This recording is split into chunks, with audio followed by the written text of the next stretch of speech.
SSCGD 2025 क्या final में medical होता है? मेडिकल किस तरह होता है? काफी कैंडिडेट कह रहे थे, कमेंट्स कर रहे थे। मैंने ऑलरेडी इस टॉपिक पे वीडियो बनाया हुआ था कि मेडिकल किस तरह होता है, मेडिकल होता है क्या, रिजेक्ट करते हैं, रिजेक्शन पॉइंट क्या होता है SSCGD में, और मेडिकल क्यों करते हैं। ठीक है, अब तो एक बार ऑलरेडी हो चुका है मेडिकल, बार बार करने की क्या जरूरत थी। तो समझा देता हूं, मेडिकल इसलिए होता है जो आपने अभी जैसे मेडिकल हुआ आपका, इस टाइम से मेडिकल ज्वाइनिंग के टाइम तक कितना बीच में गैप बचता है, उस गैप के बीच में क्या आप अनफिट तो नहीं हुए, कोई ऐसी चीज जिससे आप ट्रेनिंग में नहीं कर पाओगे। फॉर एग्जांपल किसी की हड्डी टूट गई या बाइक से गिर के कुछ और हो गया, क्योंकि सब नहीं, कम से कम 4-5 केस तो निकलेंगे ना आप लोगों से बाहर।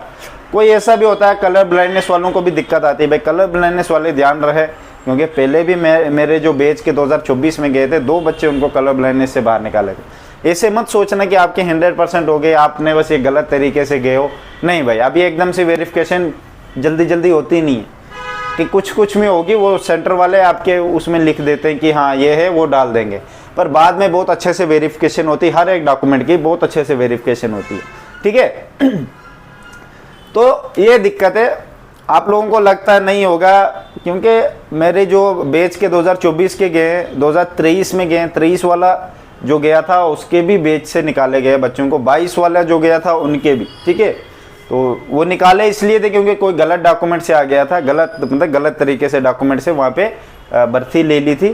फॉर एग्जांपल रजिस्टर नहीं थी उसकी कैटेगरी, और रजिस्टर कैटेगरी का फ़ायदा उठा के चले गया था।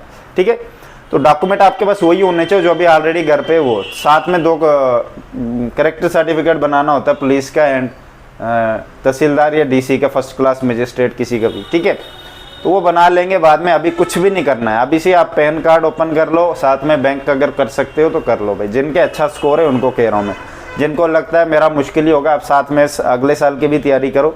ठीक है, फॉर्म ध्यान से भरना, फॉर्म में ही मैं गलती करते हो। अब आप खुद सोचो, 70 लाख फॉर्म भरे जाते हैं और 30 लाख फॉर्म रिजेक्ट हो जाते हैं, कितनी गलतियां करते हो आप लोग।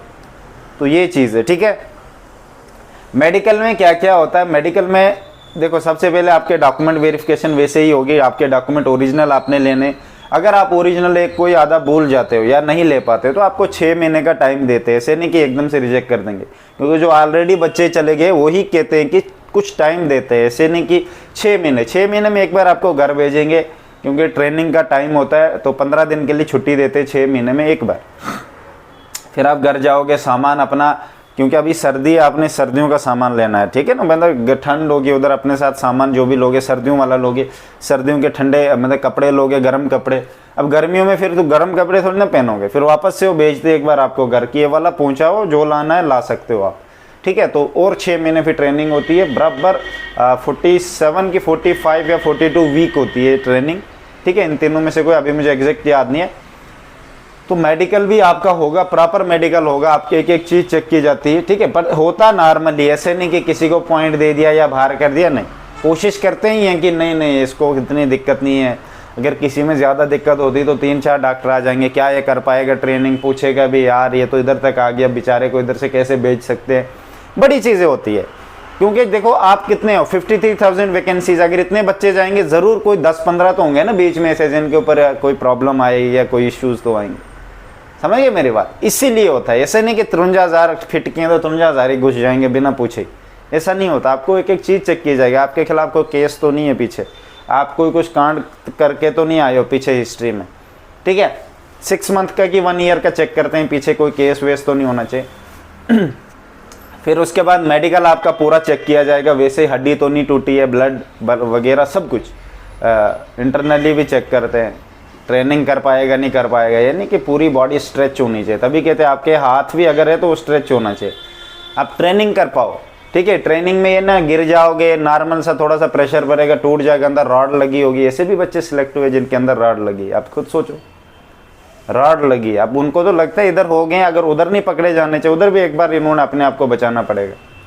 तो ये दिक्कत होती है, क्योंकि मैं हमेशा आप लोगों को यही चीज़ कहता हूँ, स्टार्टिंग से ध्यान से, आपका टाइम वेस्ट होता है अगर आप ये जानबूझ करके चलाकियाँ करते हो। चलाकी कहीं ना कहीं पकड़ी जाएगी भाई, डेफिनेटली। अब मान लेते हो राड वाला, जिसको अंदर राड लगी है हड्डी में, वो भी सिलेक्ट हो जाएगा, इधर नहीं पता चला डॉक्टर को। अब उधर फिर ट्रेनिंग से पहले एक बार होना है, अगर उधर पकड़ा गया, मतलब देखेंगे वो यार इसको तो राड लगी है, ट्रेनिंग में कहीं टूट जाएगी, क्योंकि ट्रेनिंग बहुत अलग किस्म की होती है भाई, ये नॉर्मली नहीं होती। आपको क्या लगता है बस ऐसे ही है? अबे खुद सोचो, तुम ऐसा ट्रेन करेंगे कि तुम सुबह से शाम तक एक जगह खड़े रहोगे ना, तुम्हें चक्कर तक नहीं आएगा, कभी कुछ प्रॉब्लम नहीं होगी। इस हिसाब से आपकी टांगों को सेट कर देते हैं वहाँ पे। पहाड़ियों पे चढ़ाना, जंगलों में जाना, इधर उधर ट्रेनिंग, पता अलग अलग किस्म के बहुत सारे पीटी कराते हैं आपको सुबह से शाम तक।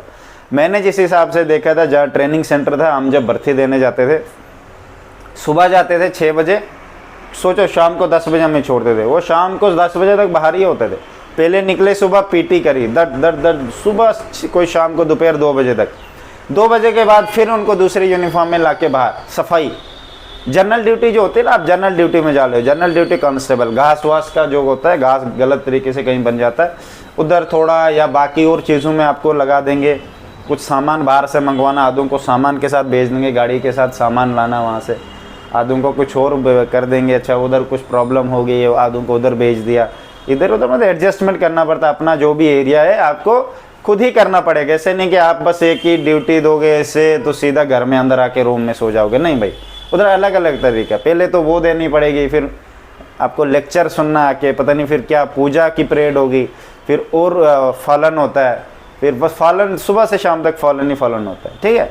फिर ड्यूटी जाना है 4-4 घंटे बाद या 6-6 घंटे, जिस हिसाब से आपको जिस जगह लोकेशन मिलेगी, जिस हिसाब से आप ड्यूटी करोगे, डिपेंड आप लोगों पे करता है, ठीक है। उस चीज़ के लिए आपको स्ट्रांग करते हैं। आपको बहुत ईजी लग रहा होगा अभी कि नहीं हो पाएगा मुझसे, हो जाएगा भाई, टेंशन मत ले। ट्रेनिंग में बस स्ट्रांग रहना, जितनी ट्रेनिंग बढ़िया तरीके से करोगे और छुप छुप के मत करना, आपके लिए फ़ायदा होगा, आप ही स्ट्रांग बनोगे और डेफिनेटली इसका आपको फायदा। मान लेते कोई बच्चा CRPF में लग गया, अगर वो ट्रेनिंग अच्छे से नहीं करेगा, वो कहाँ ड्यूटी दे पाएगा, उसको आलस आएगा, हर जगह बोलेगा सोऊंगा या ये करूँगा वो करूँगा, ठीक है। तो ये चीज़ है, मेरी तरफ से बेस्ट ऑफ लक।